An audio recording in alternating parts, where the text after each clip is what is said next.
আসসালামু আলাইকুম ওয়া রাহমাতুল্লাহ। আজকে আমি আপনাদের সাথে আলোচনা করব লেবু পানি কেন খাবেন এবং কিভাবে খাবেন সেই সম্পর্কে।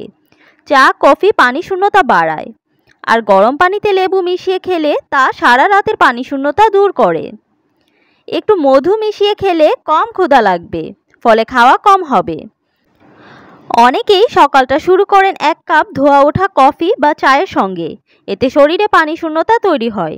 তাই দিনটা শুরু হোক 1 গ্লাস গরম পানিতে 2 চামচ লেবুর রস দিয়ে। চাইলেই আপনি এর সঙ্গে সামান্য মধু যোগ করতে পারেন। চলুন জেনে নেওয়া যাক লেবু পানি কেন খাবেন এবং লেবু পানি খাওয়ার স্বাস্থ্য উপকারিতা সম্পর্কে। সকালে খালি পেটে 400 মিলিলিটার পানি খেলে তা বিপাক ক্রিয়ার হার বাড়ায়। ফলে সারা দিনে আপনি যা খান তা সহজে হজম হয়। লেবু পানির বদলে লেবুর খোসা চিবিয়ে খেলেও তা হজমে সুবিধা করবে। সকালে খালি পেটে লেবু মধু পানি খেলে কম ক্ষুধা লাগে, খাওয়ার পরিমাণও কমে যায়।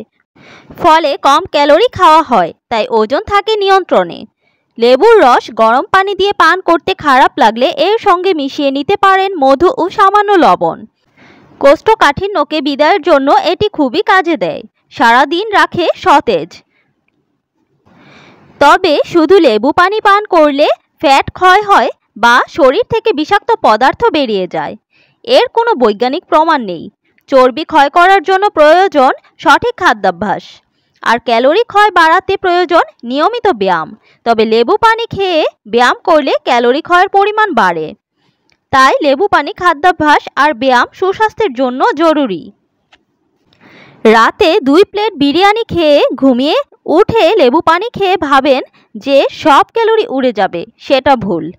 লেবু পানির সঙ্গে সঠিক খাদ্যাভ্যাস আর ব্যায়াম দুটোই জরুরি।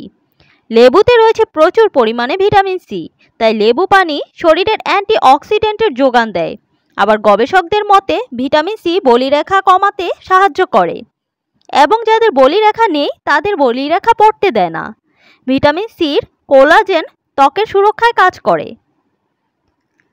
তবে অতিরিক্ত ভিটামিন সি থাকায় লেবু দাঁতের এনামেলের জন্য ক্ষতিকর। তাই লেবু পানি পান করলে অবশ্যই কুলি করে মুখ ধুয়ে নিতে হবে। আর যাদের গ্যাস্ট্রিকের সমস্যা আছে তারা এড়িয়ে চলবেন বা চিকিৎসকের পরামর্শ নিয়ে লেবু পানি পান করবেন। আজকের ভিডিওটি এই পর্যন্তই। ভিডিওটি ভালো লাগলে লাইক কমেন্টস অ্যান্ড শেয়ার করে পাশে থাকবেন। ভালো থাকবেন সবাই। আসসালামু আলাইকুম ওয়া রাহমাতুল্লাহ।